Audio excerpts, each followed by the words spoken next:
समय जिसे कोई नहीं रोक सकता, जिसे देवता भी नहीं बदल सकते। अगर मैं आपसे कहूँ कि एक ऐसा स्थान है जहाँ समय भी झुकता है, जहाँ मृत्यु आने से पहले अनुमति लेती है, और वो एक ऐसा स्थान है जहाँ यमराज के अधिकार भी सीमित हो जाते हैं। यहाँ विराजमान है काल के भी काल महाकाल, उज्जैन का महाकालेश्वर मंदिर। यह मंदिर 12 ज्योतिर्लिंगों में से एक माना जाता है। लेकिन महाकाल का जन्म कैसे हुआ और किस भक्त को बचाने के लिए भगवान शिव ने अपना सबसे भयानक रूप लिया, और क्यों उज्जैन बना समय का केंद्र? आखिर क्या है इस ज्योतिर्लिंग के निर्माण की कहानी, और क्यों ये भारत के बाकी ज्योतिर्लिंगों में से अलग है? दरअसल काल का अर्थ सिर्फ मृत्यु नहीं होता, बल्कि समय भी होता है। यानी यहाँ के स्वामी महाकाल मृत्यु और समय दोनों के परे हैं। प्राचीन समय का अवंती नगर, जो वर्तमान का उज्जैन है, एक पवित्र भूमि थी जहाँ हर सुबह भगवान शिव के नाम की धुनी गूंजती थी। वहाँ रहते थे एक महान ब्राह्मण वेदप्रिय, और उनके 4 पुत्र थे। सभी शिव भक्त थे और वो हर रोज शिवलिंग के सामने बैठकर भगवान शिव का जाप किया करते थे, ओम नमः शिवाय। लेकिन जहाँ प्रकाश होता है वहीं अंधकार भी जन्म लेता है। उस समय एक शक्तिशाली राक्षस था, दूषण। उसने एक कठोर तपस्या की और उसे वरदान प्राप्त हुआ, जिसके कारण उसे कोई भी आसानी से हरा नहीं सकता था। और फिर उसने अवंती यानी कि उज्जैन पर हमला कर दिया। कई सारे मंदिर तोड़ दिए गए और भक्तों को धमकी दी गई। दूषण ने कहा कि यहाँ कोई भी शिव की पूजा नहीं करेगा, यहाँ सिर्फ मेरा नाम लिया जाएगा। सारे लोग डर गए, लेकिन वेदप्रिय और उनके पुत्र नहीं डरे। वो शिवलिंग के सामने बैठ गए और उन्होंने और जोरों से शिव नाम का जाप करना आरंभ कर दिया। सोचिए, एक तरफ असुर की तलवार, दूसरी तरफ भक्ति का जाप।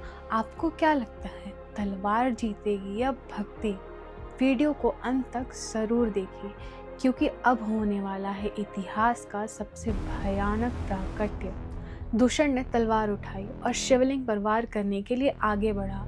तब धरती फट गई, आसमान में बिजली चमकी और शिवलिंग से एक भयानक अग्नि ज्योति प्रकट हुई, और उसी से प्रकट हुए महाकाल। आंखों में प्रलय, स्वर में गर्जना, रूप इतना भयानक कि असुरों का कंपन शुरू हो गया। एक ही गर्जना में दूषण भस्म हो गया, समय जैसे रुक सा गया। लेकिन ये कहानी यहीं खत्म नहीं होती। असली कहानी तो यहीं से शुरू होती है। महाकाल ने यही स्थान क्यों चुना और क्यों यहाँ प्रतिदिन होती है भस्म आरती? आगे का सच शायद आपको पता ना हो। भक्तों ने हाथ जोड़कर कहा, प्रभु हमें छोड़कर मत जाइए। तब शिव बोले, जब तक यहाँ भक्ति की ज्योति जलेगी महाकाल यहीं निवास करेंगे। और वहीं पर स्थापित हुआ महाकालेश्वर ज्योतिर्लिंग। ये 12 ज्योतिर्लिंगों में एकमात्र ऐसा है जो दक्षिण मुखी है। ये संकेत है मृत्यु और समय पर नियंत्रण का। महाकालेश्वर में ब्रह्म मुहूर्त में 4 से 6 के बीच होती है भस्म आरती। शिव जी को शमशान की भस्म चढ़ाई जाती है। लेकिन आखिर ऐसा क्यों? क्योंकि महाकाल याद दिलाते हैं, जो जन्मा है वो एक दिन भस्म होगा, लेकिन जो महाकाल से जुड़ा है उसका अस्तित्व अमर रहे। कथाओं के अनुसार प्रजापति ब्रह्मा ने महाकालेश्वर मंदिर की पहली प्रतिष्ठा की थी, और इसीलिए इसे अत्यंत प्राचीन और दिव्य माना जाता है। महाकाल मंदिर सदियों से अस्तित्व में था, लेकिन 13वीं शताब्दी में दिल्ली सल्तनत के सुल्तान इल्तुतमिश ने 1234 से 35 ईस्वी में इसे नष्ट कर दिया।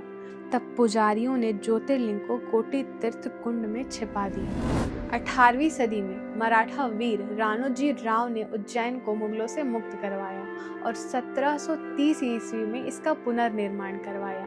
आज का मंदिर मराठा स्थापत्य कला का एक शानदार उदाहरण है। आज महाकालेश्वर मंदिर में लाखों भक्त हर साल आते हैं। सावन और महाशिवरात्रि पर भारी भीड़ होती है। भस्म आरती देखने के लिए महीनों पहले बुकिंग करनी पड़ती है। ये सिर्फ मंदिर नहीं, ये आस्था, इतिहास और चमत्कार का संगम है। सबसे बड़ा सवाल, क्यों कोई मंत्री, राजा, यहाँ तक कि प्रधानमंत्री भी उज्जैन की इस नगरी में रात को रुकने से डरते हैं? क्या होगा यदि वो रात को यहाँ ठहर गए? और क्या हुआ जब कुछ मंत्री, प्रधानमंत्री और राजा यहाँ पर रुके? तो चलिए आज जानते हैं हम इस रहस्य को। महाकालेश्वर मंदिर सिर्फ भारत में ही नहीं बल्कि पूरे विश्व में प्रसिद्ध है, जिसके कारण लोग दूर दूर से यहाँ महाकाल के दर्शन करने आते हैं। और साथ ही बड़े बड़े मंत्री, मुख्यमंत्री, यहाँ तक कि प्रधानमंत्री भी महाकाल के दर्शन करने आते हैं। लेकिन महाकाल के दर्शन करने के बाद कोई भी नेता यहाँ नहीं रुकता। अगर उन्हें रुकना भी हुआ तो वो उज्जैन के बाहर कहीं रुकते हैं। पर आपने कभी सोचा है कि आखिर ऐसा क्यों? दरअसल जब भी यहाँ कोई राजा या नेता रात बिताता है तो उसकी सत्ता चली जाती है, और ऐसा एक बार नहीं कई बार हुआ है। आपको बता दो कि भारत के एक प्रधानमंत्री इसका खामियाजा भुगत चुके हैं। भारत के चौथे प्रधानमंत्री मोरारजी देसाई यहाँ महाकाल के दरबार में एक रात रुक गए थे, जिसके बाद उनकी सत्ता चली गई और उनकी सरकार गिर गई। फिर इसके बाद कर्नाटक के मुख्यमंत्री येदियुरप्पा ने भी यहाँ रात बिताई, जिसके 20 दिन के बाद ही उनको इस्तीफा देना पड़ा। ऐसी और भी घटनाएं हैं जो महाकाल के दरबार से जुड़ी हैं। और आपने सोचा है कि आखिर ऐसा क्यों? दरअसल माना जाता है कि बाबा महाकाल ही यहाँ के राजा हैं और उनसे ऊपर कोई भी नहीं। ऐसे उनके दरबार में एक साथ 2 राजा नहीं रुक सकते, जिसके चलते राजाओं और नेताओं की सत्ता चली जाती है, जिसके चलते कोई भी नेता यहाँ रात्रि विश्राम नहीं करता। महाकाल का अर्थ होता है समय का स्वामी। समय सबको खा जाता है, लेकिन महादेव समय को भी नियंत्रित करते हैं। इसलिए उज्जैन में कहा जाता है, जिसके रक्षक महाकाल हो उसका काल भी क्या बिगाड़ सकता है। सोमनाथ में शिव ने श्राप मिटाया, मल्लिका अर्जुन में पिता का प्रेम दिखाया, लेकिन उज्जैन में शिव ने समय को ही झुका दिया। महाकाल याद दिलाते हैं कि मृत्यु अंतिम नहीं है, महादेव अंतिम है। अगर आप भी महाकाल पर श्रद्धा रखते हैं तो कमेंट में लिखिए जय महाकाल। अगला एपिसोड होगा ओमकारेश्वर ज्योतिर्लिंग, जहां पूरा द्वीप ओम के आकार का है। मिलते हैं अगले एपिसोड में, तब तक के लिए हर हर महादेव।